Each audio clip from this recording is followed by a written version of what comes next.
अब आप देखिए, पंडित जी ने ठाकुर जी से आज्ञा ले ली, गुरुदेव भगवान से आज्ञा ले ली और ब्रजवास हो गया। ठाकुर जी से मांगा तो मुझको ब्रजवास हो। और इधर देखिए,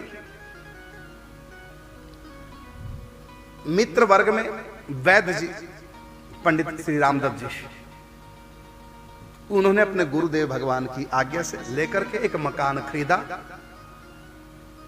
और उसको थोड़ा सुधार करके मकान को कुछ पैसा लगाकर फिर उसका उद्घाटन करा रहा था। और उद्घाटन के उपलक्ष्य में क्या किया, 7 दिन का महामंत्र का अखंड संकीर्तन का आयोजन रखा। और ये गुरु जी को निमंत्रण देना है, पूजा उड़िया बाबा को। कहा, गुरुदेव पिछली बार मैं आपसे आज्ञा लेके गया था, मैंने मकान खरीद लिया है और उसको बिल्कुल सफाई कर दिया। अब उस मकान का उद्घाटन मन में विचार आया, यदि आपकी आज्ञा हो तो करें। 7 दिन का अखंड महामंत्र का संकीर्तन। गुरु जी ने कहा, बेटा बहुत अच्छा। फिर दोबारा कहा, गुरु जी एक इच्छा और है, यदि आप आ जाएं तो। 7 दिन तो नहीं आएंगे, 1 दिन कम से कम आप आ जाएं। गुरु जी ने कहा, बिल्कुल आ जाऊंगा। फिर कहा, गुरु जी तीसरी बात और है। क्या? अपने पंडित जी भी आ जाएंगे, गोवर्धन से पंडित जी भी आ जाए। और पंडित जी ने बास लिया गुरु आज्ञा से और ठाकुर जी की आज्ञा से। उड़िया बाबा ने कहा, ठीक है, जाओ पंडित जी के पास, उनसे कह दो हमारी आज्ञा है। और उनको भी, क्योंकि उनके जाने से भक्ति का प्रचार होगा। हाथ से अब वैद्य जी आगे पंडित जी के पास। पंडित जी रहते थे वहीं मिर्ची वाली बगीचे में। और पूरी बात बता दी। पूरी बात जब बताई कि गुरु आज्ञा हो चुकी है आपको, आपको हाथरस में जाना है, एक बार भी पंडित जी ने कहा मेरा तो अखंड ब्रजवास है, मैं कैसे जा सकता हूं, और गुरु ने तो मुझको आज्ञा दी थी। अब गुरु जी उल्टा कैसे बोल रहे हैं। एक बार गुरु जी ने आज्ञा दी थी, ठीक है तुम करो, गोवर्धन में ब्रजवास करो।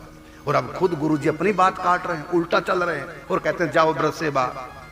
अगर साधारण व्यक्ति होता यही कहता है ना, गुरु जी ने पहले कुछ और कहा और अब उससे उल्टा गुरु जी ने कहा, लेकिन कुछ नहीं बोले। अरे मेरे गुरु भगवान है, उनको पता है, अपना दिमाग काहे को लगाना है।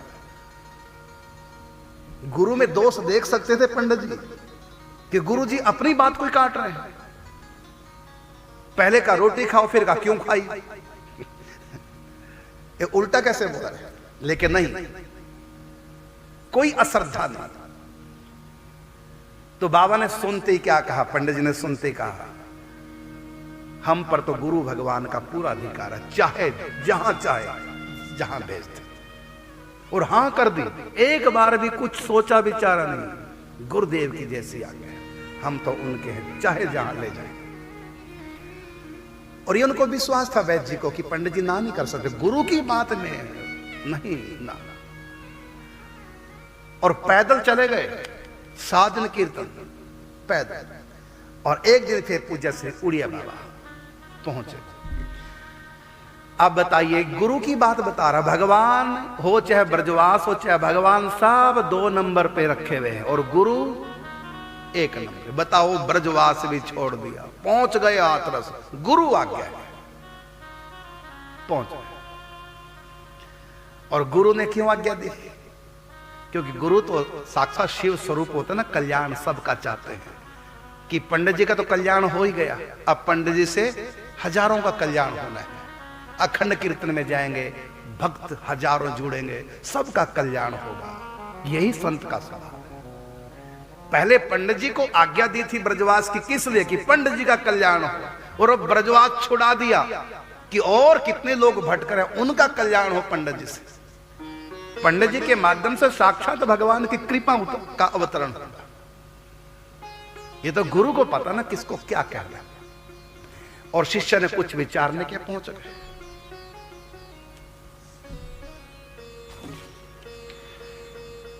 तो 7 दिन तक पंडित जी अपने घर नहीं गए थे, क्योंकि भेष ले चुके हैं। बच्चों के पास नहीं, मां बाप के पास तो भेष लेके जा सकते, लेकिन पत्नी बच्चों के पास नहीं जा सकते। तो माता पिता तो पंडित जी के थे ही नहीं, इसलिए उस घर में गए नहीं। हतीसा पास में गांव, तो उस गांव में रुके। और पंडित जी कीर्तन में कब जाते? रात्रि 12 बजे से सुबह 4 बजे तक, 4 घंटे कीर्तन में पंडित जी बैठते रहता। जिस समय सोने का सबके समय हो, सबको नींद घेरती है, सबसे कठिन जो समय होता है जहां नींद भी आक्रमण करती है कीर्तन में, तो पंडित जी ने कौन सा समय अपनी सुविधा के अनुसार नहीं, लोगों को देखा कि 12 से सुबह 4 बजे तक सबसे कठिन समय होता है, नींद का समय होता है, और इसमें कीर्तन करना थोड़ा सा भारी पड़ जाएगा। तो पंडित जी ने कहा वो कीर्तन वो समय मुझको दे। सबने अपना 24 घंटे का समय बांधा, तो प्रतिदिन 7 दिन 12 बजे से सुबह 4 बजे तक, और पंडित जी जो अपने साथी थे उनको लेकर के और खड़े होकर के कीर्तन नहीं, महान संकीर्तन करते। नहीं तो सबकी बारी जब आती बैठ के कीर्तन करते, टाइम पास करने के लिए बार बार घड़ी को देखते, मेरा 1 घंटा कब पूरा हो और कब छुट्टी मिलती, मुसीबत लगती है लोगों को। लेकिन पंडित जी को तो रोका जाता था, पंडित जी 4 बज गए, अब आपकी पूजा का समय हो गया है। और पंडित जी खड़े होकर के कभी झांझ लेकर कभी ताली, इतने भाव से कीर्तन करते थे। तो एक दिन पूज्य से उड़िया बाबा है, उन्होंने वादा किया था मैं भी एक दिन आऊंगा। और भी संत, पूज्य श्री हरि बाबा, कई संत और भी आए और आस पास के भक्त सब। और जब हाथस के लोगों को लगा पता पंडित जी आए हैं, फिर गुरुदेव भगवान भी आए हैं, पूरा भीड़ लग गई और इतना आनंद। उड़िया बाबा कहते हैं अपने प्रवचन में कि जब भी कोई संत, कोई हरि भक्त आता है, वो हमको भगवान की तरफ प्रेरित करने के लिए आता है। आप विश्वास कीजिए, वो हरि भगत के रूप में भगवान है, उनके भीतर भगवान है। यदि कोई तुमसे कहता है कि माला जप करो, तो विश्वास कीजिए कोई नहीं कह रहा, उनके भीतर बैठकर ठाकुर जी कहते हैं। यदि कोई तुमसे कहता है कि एकादशी व्रत करना चाहिए, विश्वास कीजिए वो व्यक्ति नहीं कह रहा है, भगवान उनके बीच बैठ करके तुमको कह रहे हैं। यदि कोई कहता है तुम्हारे पास आके चले वृंदावन, विश्वास कीजिए वो व्यक्ति नहीं कह रहा है, उसके भीतर बैठकर भगवान कहलवा रहे हैं, तुमको वृंदावन बुला रहे हैं। जब संत मिलते हैं तो विश्वास कीजिए संतों के भीतर भगवान, संतों की सवारी, जैसे दुर्गा की सवारी सिंह, सरस्वती की सवारी हंस, लक्ष्मी की सवारी उल्लू, नारायण की सवारी गरुड़, शंकर जी की सवारी बैल, दुर्गा की सवारी सिंह, ऐसी भगवान की सवारी संत। जब भी किसी के यहां संत भगवान जाते हैं तो कैसे जाते हैं? संतों के भीतर बैठ करके घर चले जाते हैं। फिर वहां जो सत्संग सुनाएंगे संत, वो दरअसल भगवान उनकी बुद्धि को प्रेरित करके और उनको खींचते हैं। ये भगवान का आह्वान है। तो यहां जो संत आए हैं, एक नहीं कितने संत आप लोगों के यहां हाथरस में आए, ये सब संत भगवत स्वरूप है। ये भगवान का बुलावा है। भगवान आप लोगों को कुछ समझाना चाहते हैं इन संतों के माध्यम से।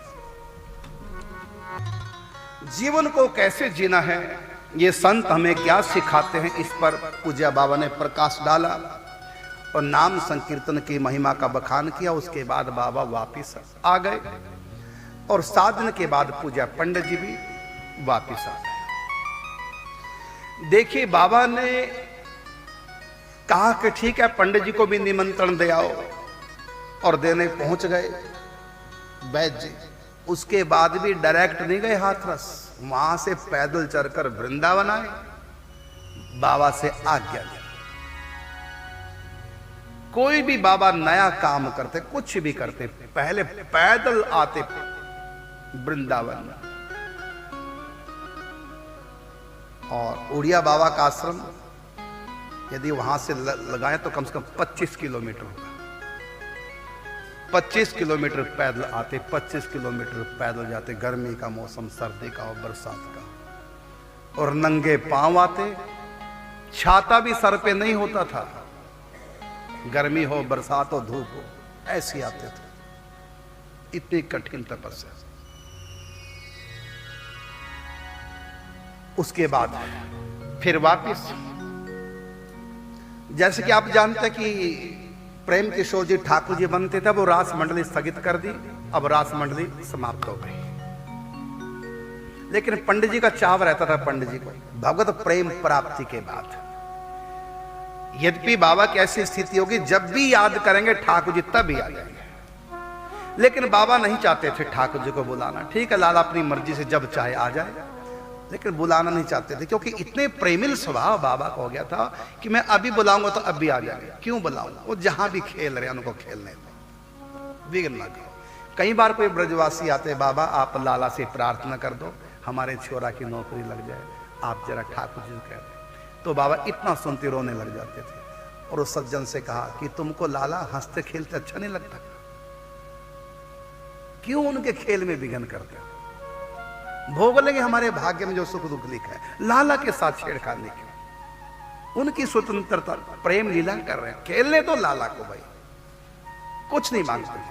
अब तो बुलाते भी नहीं, 3 साल तक तो बुलाते गए, रो रो के पागल हो गए बाबा, लेकिन अब जब प्रेम प्राप्त हो गया अब नहीं रोते, अब नहीं लाला के लिए कहते लाला आ जाओ, मन नहीं लगा रहा, नहीं लाला तुम जैसे हो, अपनी इच्छा हो तो आ जाएगा, जब चाहो आ जाओ, लेकिन मेरे बुलाने पे नहीं, आप जहां आनंद में रहो, जहां भी आनंद में रहो। और बाबा को भगवान प्रत्येक क्षण ये अनुभव कराते थे, मैं कहीं नहीं हूं बाबा, आपके पास,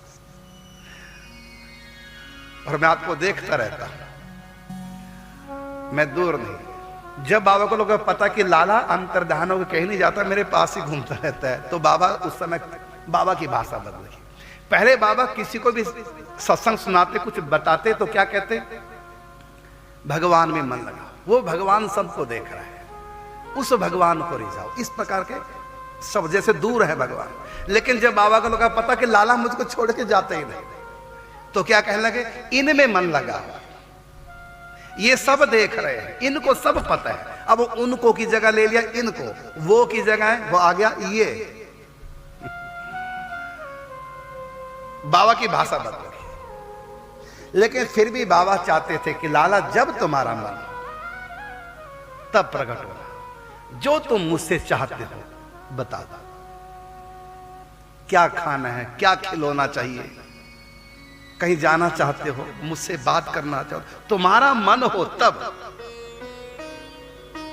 और रही बात मेरे मन की, मेरा मन तो यही है कि जो तुम्हारे मन में वो मेरे मन में, चाह तुम्हारी ही हो प्यारे, नित्य निरंतर मेरी चाह, यही तो प्रेम है, तत् सुख सुखिया भाव। और जब भी ठाकुर जी सामने प्रकट होते, बाबा का तो अब ये भी नहीं देखते कि समय पूजा का समय है, पाठ का समय है, और कई बार तो कोई भी उन्हीं के सामने प्रकट हो जाते। अब तो बाबा से खेल प्रारंभ हो गए लाला के, बाबा से कभी कुछ मांगते, बाबा से कभी कुछ मांगते। बाबा पहले सोचा करते थे कि भागवत जी पढ़ते और संतों से सुनते, कथाओं में भी सुनते कि मैया से खिलौने मांगते हैं। एक भजन है ना, कौन सी ने मार दियो री टोना, एरी मेरो मछलो श्याम सलोना, दूध ना पिए लाला दही ना खाए, लेना माखन लोना। तो ये भजन सुनते, बाबा को लगता कि ठाकुर जी बाल कृष्ण मैया यशोदा से कभी कुछ मांगने की जिद करते हैं, माखन लूंगा, अभी लूंगा, सद माखन लूंगा, याई में तो लूंगा। मैया ने कहा बेटा अभी मक्खन निकला नहीं, बिलोने दो। नहीं नहीं बाद में बिलोना, पहले मक्खन दे।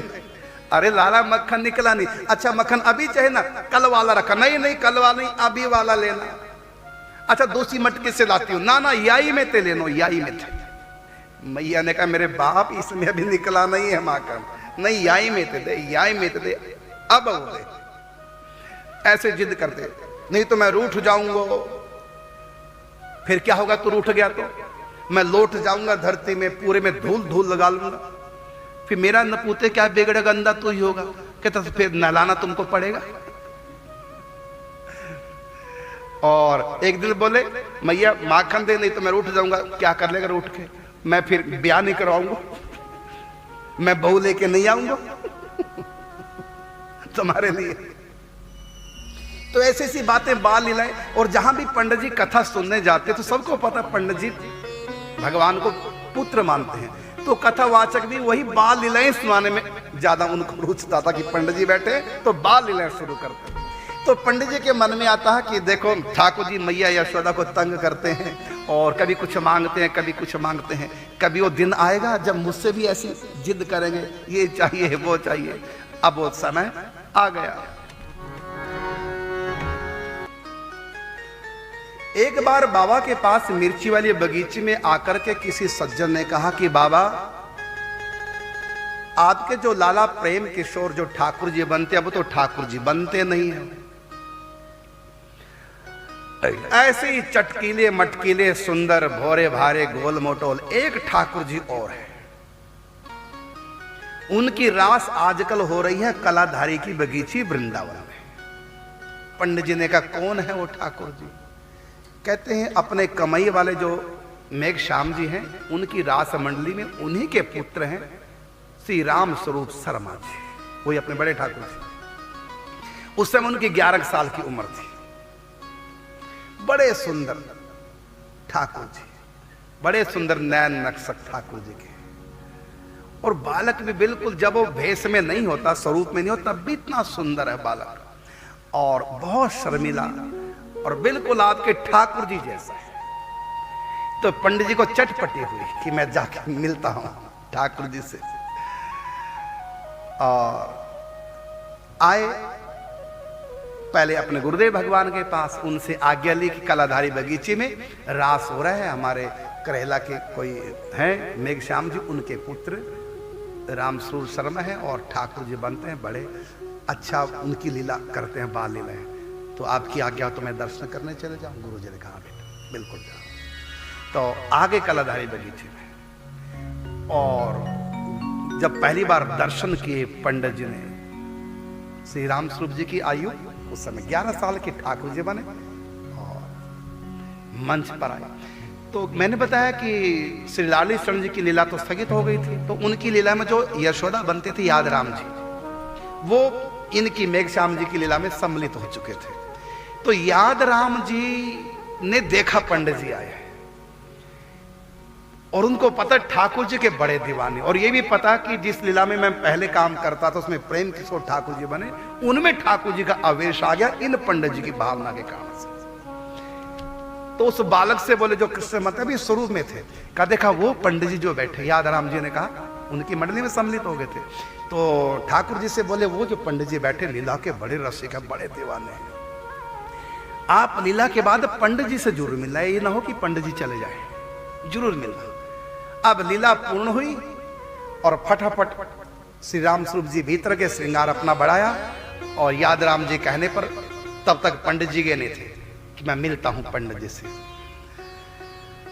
और जब गए तो पंडित जी को राधे राधे की प्रणाम किया, क्योंकि बालक छोटा है, वो बड़ी उम्र के, तो प्रणाम किया और बता दिया कि यही जो ठाकुर जी बने थे। उनको देखते ही पंडित जी की आंखों में आंसू आ गए, और बालक राम स्वरूप जी तो संकोच कर रहे थे आगे बढ़ के बात करूं कुछ, क्योंकि वो भी संस्कार बड़े ऊंचे थे, तो कुछ बोल नहीं पाए, शर्मिले थे ज्यादा, बोल नहीं पाए। याद राम जी के कहने पर ही बोल नहीं पाए, पर प्रणाम किए, राधा दे किया, और कुछ आगे बोल नहीं पाए। पंडित जी रोने लगे, अब सोचे मैं क्या करूं, तो चल दिए भीतर श्रृंगार कक्ष में, कुछ भी बोल नहीं पाए, और पंडित जी रोते रह गए। तो पंडित जी के ऊपर जादू कर गए, उनका भोलापन, वो शर्मिलापन, और याद राम जी का कुछ बात कर रहे, कुछ ना बोले, संकोच करके पंडित जी रो रहे, अब क्या बोले, कैसे क्या कहूं, कुछ नहीं पता क्या कहना, शर्म आ गए। तो वो जो भोलापन था राम स्वरूप जी का, उनको तो साक्षात ठाकुर जी दिखाई दे, और उस भोलेपन में भी ठाकुर जी ने जादू चला दिया और पंडित जी को रुला दिया, और ऐसे कटाक्ष और अपना भोलापन और शर्मिलापन, अपना पूरा जादू डाल के बालक राम स्वरूप जी भीतर, और बाबा के तो रोए रोए। बाबा को लगा फिर ठाकुर जी मुझको मिल गए। यद्यपि बाबा के लिए साक्षात ठाकुर जी सुलभ है, लेकिन बाबा नहीं चाहते कि साक्षात ये खेल चले, स्वरूपों के माध्यम से मैं अपना आनंद लिया करूंगा, ठाकुर जी को तंग नहीं करना, इन्हीं को लाड़ लड़ाया करूंगा। ऐसा पंडित जी का भाव था कि ठाकुर जी को प्रत्यक्ष में तंग नहीं करना। जो रास बिहारी ठाकुर जी होते हैं, उन्हीं की सेवा करनी, उन्हीं को लाड़ लड़ाना, अपने मन की जो कस कहना इनसे पूरी कर लिया करूंगा। लेकिन ठाकुर जी जब चाहे आ जाए, मैं नहीं चाहता। इसको बोलते हैं तत्व सुख सुखिया भाव। उनको तो आनंद लेने दो जो आनंद ले रहे। जब भक्त का भाव होता है तो फिर लीला प्रारंभ हो जाती, कहीं भी, चाहे वो पत्थर की मूर्ति हो, चाहे वो रास बिहारी ठाकुर हो, चाहे वो संत हो, चाहे गुरु हो, चाहे ग्रंथ है, जहां भी श्रद्धा प्रेम विश्वास वहीं से लीला प्रारंभ हो जाती है। श्री राम स्वरूप जी से ये प्रथम मिलन हुआ, क्योंकि ठाकुर जी ने श्रृंगार बढ़ा दिया, लेकिन काजल ज्यों का त्यों लगा, वो छापे बेल बूटे वो सब ज्यों का त्यों। भले मुकुट नहीं था, क्योंकि जल्दी से श्रृंगार बढ़ा के मुंह धो के नहीं आए थे, वो मेकअप पूरा। तो ठाकुर जी को ठग करके न पंडित जी को ठग करके ठाकुर जी चले गए और पंडित जी व्याकुल। लेकिन उस बालक में राम स्वरूप जी में देखा ना जब उन्होंने कि मैं गया प्रणाम किया और कुछ मैं बोला नहीं, और पंडित जी रोने लगे। इतना पंडित जी की प्रति, पंडित जी का बाप रास बिहारी के प्रति, तो उनका हृदय झुक गया पंडित जी का। संकोच बस कुछ बोल नहीं पाए, बात नहीं कर पाए, चले गए कक्ष में अंदर। लेकिन वो छाप पड़े गजब के पंडित जी। कितने लोग आते हैं मेरे पास जब मैं स्वरूप बनता हूं, प्रणाम करते हैं सब कुछ, लेकिन ऐसा भाव मैंने आज तक किसी को। उसके बाद हाथरस में यही मंडली, मेघ श्याम जी की मंडली हाथरस में गई, और ये हाथरस के लोग जान चुके थे कि जैसे प्रेम किशोर बालक ने में ठाकुर जी का आवेश आके लीला की, ऐसी पंडित जी को इस बालक ने भी ठग लिया है। तो मेघ श्याम जी की मंडली को हाथरस में बुलाया और आए हैं निमंत्रण देने के लिए उड़िया बाबा के पास कि बाबा हम एक आज्ञा लेने आए हैं। ऐसे ऐसे मेघ श्याम जी की रास मंडली हमने हाथरस में बुलाई है, और हम आपसे आज्ञा लेने आए हैं कि यदि आप आज्ञा करो तो हम पंडित जी को ले जाए। तो बाबा ने कहा ठीक है ले जाओ, बहुत अच्छा अच्छा, भक्ति का प्रचार होगा, लोगों का कल्याण होगा। संत तो उजड़ते ही भले हैं, एक जगह बसेंगे तो गिने चुने लोगों को उद्धार करेंगे, और उजड़े रहेंगे कहीं कहीं, जहां जहां जाएंगे वहीं वहीं भक्ति का प्रकाश करते जाएंगे। कहता ठीक है ले जाओ। अब वो सज्जन आए और पंडित जी से कहा पंडित जी आपके लाडले ठाकुर जी, उनकी लीला हो रही है हमारे यहाँ, और गुरु आज्ञा हुई आपको, आज्ञा हम ले आए, आप भी चलो। पंडित जी तैयार, लेकिन डायरेक्ट नहीं गए, पहले आश्रम में आए, वृंदावन आए पैदल। गुरु भगवान से कहा कि आपकी आज्ञा हुई है, अब मैं आशीर्वाद दो, मैं जा रहा हूं हाथरस। गुरु आज्ञा लेकर के फिर हाथरस गए। और उस समय जो लीला के जो स्वरूप थे, किसी के घर में भोजन था, तांगे में बैठ करके सब स्वरूप सिंपल वेश में थे, किसी घर में दोपहर का भोजन था। इधर से पंडित जी पहुंचे, वो तांगे में किसी के घर जा रहे थे, सब स्वरूप रासलीला के। तो श्री राम स्वरूप जी ने, बालक ने जो कृष्ण बनते हैं, उन्होंने पंडित जी को पैदल आते हुए देख लिया, पहचान लिया, और कैसा उनके अंदर भाव आया। उस समय तो संकोच था, पहली बार मिले, अब तो न जाने कहां संकोच चला गया, क्योंकि उनके अंदर लीला ठाकुर जी करने लगे। एक दिन तांगे वाले का तांगा रोको, पंडित जी से क्या तांगा रोको, रोका, और उछल करके कूद गए नीचे, और जाके पंडित जी को गोद में भर लिया, जैसे पत्नी कब से जानते थे और सालों बाद बिछड़े मिले। ये किसने किया खेल? ठाकुर जी ने किया। जैसा आप भाव करेंगे वही उत्तर उधर से आएगा। अब कहां गया संकोच? क्योंकि इस समय श्री राम स्वरूप जी नहीं थे, भीतर ठाकुर जी खेल कर रहे। बाबा ने भी रोने लगे, ठाकुर बाबा प्रेम के आंसू, आनंद के आंसू। देखो लाला कूद करके पड़ा मेरे पास आया, कितना प्रेम लाला करता मुझसे। ये भाव नहीं था कि ये राम स्वरूप, ठाकुर जी मेरा लाला था। और बाबा के आंसुओं से पूरा सिर का अभिषेक हो गया ठाकुर जी के। काफी देर तक खड़े रहे। फिर बाबा के मन में आया, छोड़ने का मन नहीं हो रहा था आलिंगन, बाबा के मन में आया कि दोपहर का समय हो रहा है और ठाकुर जी को भोजन करने जाना किसी के यहाँ, छोड़ दिया। और छोड़ा भी कहा, लास्ट में हाथ पकड़ लिए। हाथ पकड़े पकड़े ठाकुर जी ने कहा आप भी बैठो, साथ में चलो। और हाथ जब बाबा ने पकड़े ठाकुर जी के, तो फिर वो भाव चला गया ठाकुर जी वाला। अब वो बालक साधारण हो गया, श्री राम स्वरूप जी।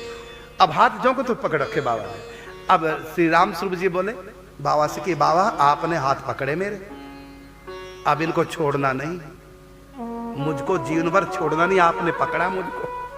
जबकि पकड़ा था स्वयं, लेकिन उस समय तो ठाकुर जी थे ना। जब उनको होश आई तो उन्होंने यही देखा कि बाबा ने मुझको पकड़ रखा है। तो राम स्वरूप जी ने क्या कहा कि बाबा आपने मुझको पकड़ लिया मेरे हाथ, अब मुझको छोड़ना नहीं। और फिर बाबा ने जीन भर नहीं छोड़ा। जितने भी फंक्शन होते जाते। बाद में विवाह हुआ इनका, फिर इनकी धर्म पत्नी को श्री जी मानने लग गए। पहले ठाकुर जी बनते, फिर इनके पुत्र ठाकुर जी बनते, फिर इनको बड़े ठाकुर जी कहने लगे। अब हम लोगों के बीच में, संतों के बीच में श्री राम स्वरूप जी बड़े ठाकुर जी के नाम से ही प्रसिद्ध है। इनकी लीलाओं के हमने जब वृंदावन आए, इनकी लीलाओं के दर्शन करते। वृंदावन की सबसे बड़ी रास मंडली इन्हीं की थी, श्री राम स्वरूप जी की। और लास्ट तक ये प्रेम दोनों का। और श्री स्वामी, अब बाद में मंडली के स्वामी बन गए तो स्वामी राम स्वरूप जी नाम हो गया। तो श्री राम स्वरूप जिनको हम बड़े ठाकुर जी कहते, तो वो कहा करते थे कि बचपन में मेरी माँ चली गई थी, लेकिन जब से पंडित जी मुझको मिले हैं, मुझको एहसास नहीं हुआ कि मेरी माँ नहीं है।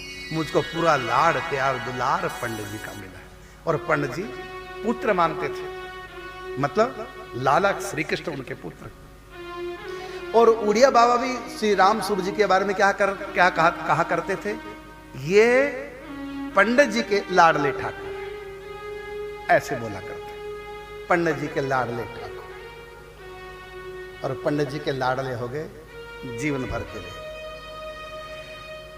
और उसके बाद जहां भी लीला होती, मेघश्याम जी की, श्री राम स्वरूप जी ठाकुर जी बनते, वहीं वहीं बाबा जाते थे, रहते थे बगीचे में, मिर्ची वाली बगीचे में। और 6 साल बाबा लगातार मिर्ची वाली बगीचे में रहे। नंदगांव लीला हो रही है तो नंदगांव जाते थे, और पैदल ही जाते थे। बरसाने में लीला हो, संकेत वन में लीला हो, गोवर्धन में लीला हो, वृंदावन में लीला हो, कहीं भी लीला हो मेघश्याम जी की, बस अपने ठाकुर जी की सेवा में, कभी इत्र लेकर, पान लेकर, कभी श्रृंगार भोग लेकर, कभी बंदनी लेकर फूलों की पहुंच जाते, और सब जगह जाते। अब इन्हीं से ठाकुर जी सम्मान करके लाड़ लड़ाते थे। और उस समय का फोटो भी है एक, बाबा स्वामी जी राम स्वरूप जी कृष्ण के रूप में 11-12 साल की उम्र। और देखो आप किस ढंग से बाबा ने फोटो खिंचाई। ठाकुर जी के चरणों के तलों में हाथ रख कर नीचे, अपने हाथों के ऊपर ठाकुर जी के चरण, और फिर कैमरे की तरफ मुंह करके। बाबा वैसे फोटो खिंचाते नहीं थे, लेकिन स्पेस ने खिंचवाई, लाला मेरे साथ है ना, अस अभिमान जानी जन बोरे, मैं सेवक रघुपति पति मोरे। फोटो के रूप में मेरे ठाकुर जी मेरे साथ। तो ठाकुर जी के चरणों के तलों में नीचे हाथ रख के ना, तब फोटो बाबा ने खिंचाई। तो ये स्वामी राम, अब तो चले गए, 95 साल की आयु के बाद गए स्वामी राम स्वरूप जी। खूब हमने इनकी लीला देखी, आपने भी तो दर्शन किया। हाँ, मैं तो भूल ही गया, हमारा जो आश्रम प्रेम ने किया तो वहां रुके श्री राम स्वरूप जी। जब उनकी लीला बगल में आश्रम की हुई तो 7 दिन तक हमारे पास ही रुके थे। तो अब तो वो भी श्री छोड़ गए। बाबा के समय के सब थे, जितने थे सब श्री छोड़ गए।